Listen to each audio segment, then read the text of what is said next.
Hello you guys, so today we're going to be making strawberry cake, which is one of my most requested cakes ever, so I'm super excited. Now for me, the perfect strawberry cake has to be simple. The more simple it is, the better, at least for me. But today, I am going to show you how to make a delicious strawberry caramel to go inside your cake. It's just going to enhance that strawberry flavor even more. This is also perfect if you don't want actual pieces of strawberries inside your cake. I was amazed how many people asked me how to make a strawberry cake without adding the actual fruit inside the cake. I guess a lot of people just don't want fruit in their cake, which is fine. I personally love it, so I will be adding fresh strawberries inside my cake. But you don't have to do that. The caramel alone is more than enough to give you that strong strawberry punch. That being said, let's get started and let's make this.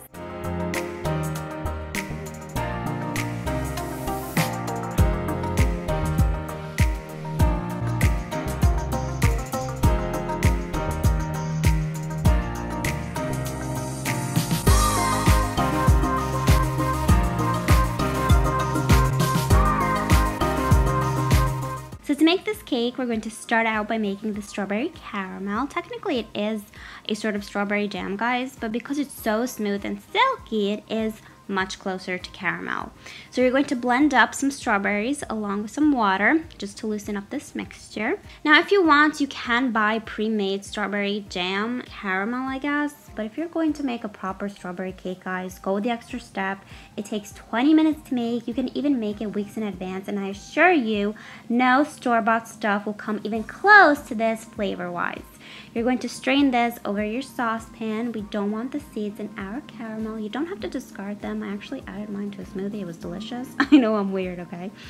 You're going to add some lemon zest. You will not taste it. It's just going to enhance and really bring out that strawberry flavor, and some lemon juice to balance everything out. You're going to put this over low heat over the smallest burner you have. Add your sugar. Do not cut the sugar quantity, guys. This is caramel. Caramel is sugar. If you cut the sugar in this recipe, your sauce will just not thicken up. It's not like you're eating cake every day. At least I hope you're not. So yeah, you're going to let your sugar dissolve, stirring it occasionally, and soon enough, it will start to simmer. Some foam will start to form. You do want to remove it with a sieve. You don't have to remove all of it, just as much as you can, guys. It's okay. By the way, if you're a kid watching my video, do not make this by yourself. Get an adult to help you out. Hot sugar can be really dangerous, guys. You're going to let this boil on a gentle simmer for about 12-15 minutes. It's going to reduce down, and after 15 minutes, you're going to increase your stove to a medium flame for about another 5 minutes, I'd say. This can burn easily, so just keep an eye on it. If you lift up your spatula and the caramel is translucent, it's not ready, so let it go a little more. This is how you'll know it's ready. If you lift up your spatula, the caramel will be thick and you won't be able to see the spatula underneath, basically, so it won't be translucent anymore. Turn off your stove, and you're going to pour this into a heat-proof bowl. Be very careful, do not touch it, and you're going to refrigerate this for at least 6-8 hours. So I do recommend making this in advance, the day before, a week before, 2 weeks before, whenever you want.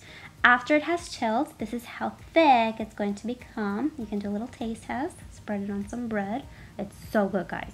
For the cake portion of this cake, I'm using my vanilla cake recipe. I've made this so many times, guys, on my channel, so I will not bore you. I will just leave the link to that video in the description box. I made 3 layers today. A lot of people ask me if they can get 3 layers from my vanilla cake recipe. Yes, you can. Regarding the frosting for this cake, you can do 2 things. You can either make a stabilized whipped cream. Whipped cream and strawberries is always a winner. Or cream cheese frosting. That's the one that I'm using today. I love cream cheese frosting because it does cut the sweetness of the strawberry caramel and of the vanilla cake. So it gives this cake a really nice balance. So this is what I do. I do a really thin layer of frosting. I then trace a border around my cake with that same frosting using a piping bag, and I fill the center with the strawberry caramel. The ring of frosting will just prevent your jam from leaking out. Now, if you do not want any strawberries in your cake, do not add them, and at this point you would add your second cake layer. But I like them, so I'm going to be adding them, and feel free to add as many or as little as you like. Now, Now, because we did add a layer of strawberries, before adding the other cake, you will need to frost the bottom of that cake. It's just going to act like glue basically, and your cake won't be moving around. Flip the layer very gently. This cake is super soft, guys, so just be very careful and add that on top of your first layer. In case you're wondering, the reason I did 3 cake layers this time, guys, is because it's a strawberry cake and I wanted at least 2 layers of that strawberry filling. 1 is just not enough, guys. I do recommend making at least 2 layers of filling. 3 is even better, but 2 is fine if you can. It's just going to give you a stronger and more delicious strawberry flavor.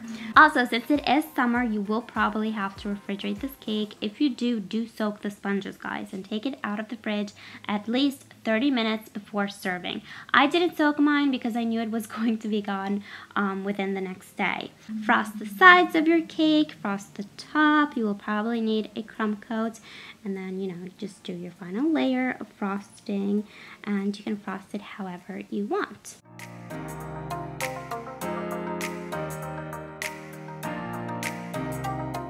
Now, with the leftover strawberry filling, I will be adding some on top with just a piping bag. If you want, you can do a strawberry caramel drip, but I really want to do something different for this cake, a different type of decoration.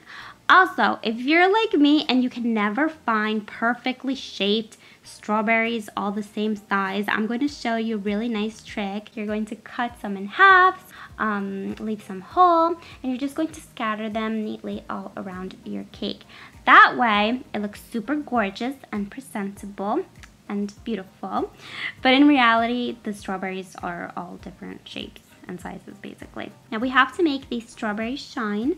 So you're going to brush them with some apricot jam. This brush was huge. I couldn't find the smaller one, guys. Every time I film, I can never find, you know, the utensils I need, basically. So, you guys asked for a strawberry cake. This, for me, is the ultimate strawberry cake. It's gorgeous and stunning, but at the same time, quite simple to make. Few and genuine ingredients. That's how I like my strawberry cake.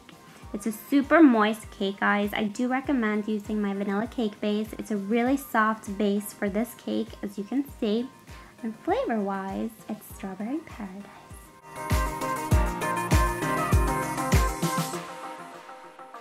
I hope you guys enjoyed this video. If you did, please give it a big thumbs up for me and please subscribe. I publish a new video every Friday.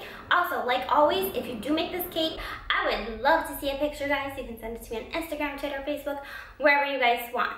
Thank you so much for watching. Enjoy your cake and enjoy your summer. And yeah, see you next Friday. Bye.